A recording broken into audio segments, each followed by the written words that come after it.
بسم اللہ الرحمن الرحیم۔ خواتین و حضرات، انفو ود ربیہ میں خوش آمدید۔ ناظرین اکرام، دریائے فرات یا نہر فرات ایشیا کا عظیم ترین دریا ہے۔ اس دریا کے بارے میں کہا جاتا ہے کہ اس کا پانی جنت سے بہنے والی نہر سے آتا ہے۔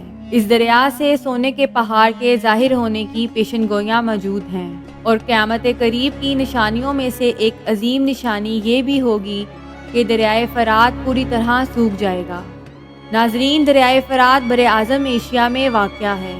دریائے فرات کا عظیم سفر ترکی کے جنوب مغرب سے شروع ہوتا ہے۔ جب یہ دریا ترکی سے شروع ہوتا ہے تو یہ دو دریاؤں دریائے دجلہ اور دریائے فرات کا ایک ساتھ بہاؤ ہوتا ہے۔ پھر یہ دو دریا مشرقی وسطی سے الگ الگ تاہم ایک ہی ساتھ بہتے ہیں۔ یہ دونوں دریا ترکی میں مشرقی جانب سے تقریباً 50 میل کا سفر ایک ساتھ طے کرتے ہیں۔ پھر یہ دریا جنوب مشرق سے ہوتا ہوا شمالی سیریا اور عراق سے ہوتا ہوا عین خلیج فارس تک پہنچ جاتا ہے۔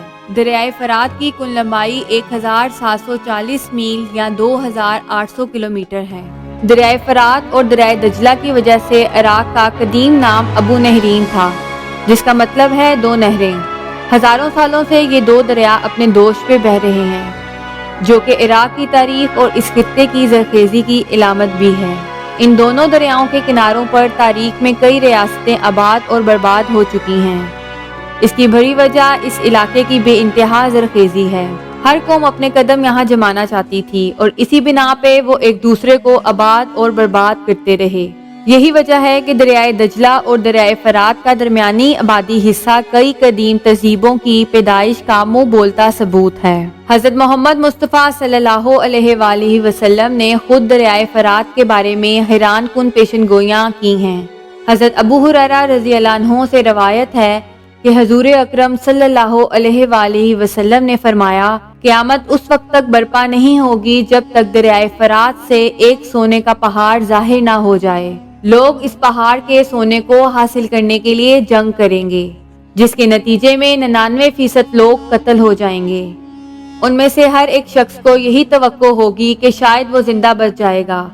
ایک اور روایت میں آتا ہے کہ اگر کوئی شخص اس موقع پر موجود ہوگا تو اسے چاہیے کہ وہ اس میں سے کوئی چیز نہ لے۔ یہ احادیث مسلم شریف اور بخاری شریف دونوں میں موجود ہیں۔ ناظرین، ان احادیث کی وضاحت کے مطابق یہ دریا اپنا رخ بدل لے گا اور پانی کی سطح کم ہو جائے گی۔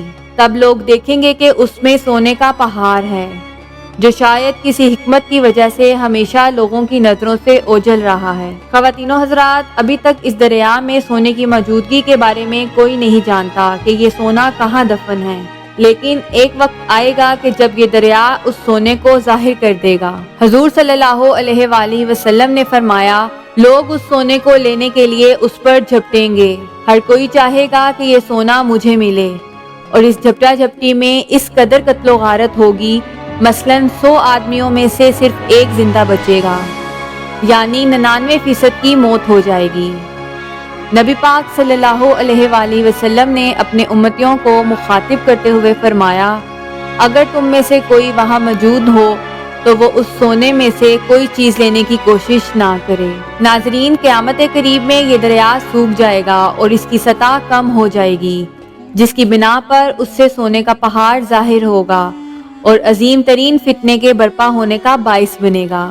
ناظرین، آپ میں سے تمام لوگ جانتے ہیں کہ دریائے فرات کی سب سے بڑی اہمیت یہ ہے کہ یہاں حضور اکرم صلی اللہ علیہ وآلہ وسلم کے پیارے نواسے سیدنا حضرت امام حسین رضی اللہ تعالیٰ عنہ، ان کے اہل خانہ اور ان کے دوستوں کو شہید کر دیا گیا۔ ان کو 10 دن تک پیاسا رکھا گیا۔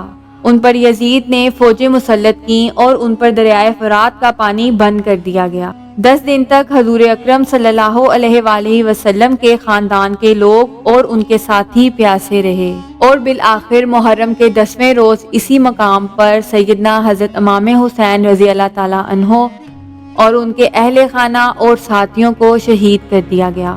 ناظرین، دریائے فرات کی ایک اور بڑی اہمیت یہ ہے کہ جب حضور صلی اللہ علیہ وآلہ وسلم کو شب معراج میں آسمانوں کا سفر کروایا گیا تو آپ صلی اللہ علیہ وآلہ وسلم نے واپسی پر تمام صحابہ کرام کو بتایا کہ میں نے آسمان سے زمین پر 2 نہریں دیکھیں۔ جبرائیل امین علیہ السلام نے مجھے بتایا کہ ایک دریائے فرات اور دوسری دریائے نیل ہے۔ حضور صلی اللہ علیہ وآلہ وسلم نے جو بات 1400 سال پہلے ہمیں بتا دی تھی، آج سائنس بھی اس کو تسلیم کرتی ہے۔ حالیہ ناسا کی رپورٹ کے مطابق یہ بات بتائی گئی کہ خلا سے زمین پر 2 دریا بہتے ہوئے نظر آتے ہیں۔ جب ان کے بارے میں غور کیا گیا تو واقعی ایک دریائے فرات اور دریائے نیل ہیں۔ ناظرین، موجودہ دور کی صورتحال یہ ہے کہ دریائے فرات سے آہستہ آہستہ پانی کم ہوتا جا رہا ہے، لیکن یہ اللہ رب العزت کی ذات ہی جانتی ہے کہ جو نبی اکرم حضرت محمد مصطفیٰ صلی اللہ علیہ وآلہ وسلم نے پیشن گوئی فرمائی وہ کب اور کس حال میں پوری ہوگی۔ اللہ تعالی ہمیں ہمیشہ شیطان کے شر اور فتنوں سے اپنے حفظ و امان میں رکھے اور ہماری زندگی اور موت ایمان پر رکھے۔ اسی دعا کے ساتھ ناظرین، آج کی اس ویڈیو کا اختتام ہوتا ہے۔ اسی طرح کی ایک نئی ویڈیو اور ایک نئے ٹاپک کے ساتھ حاضر ہوں گے۔ اللہ تعالی آپ کا حامی و ناصر ہو۔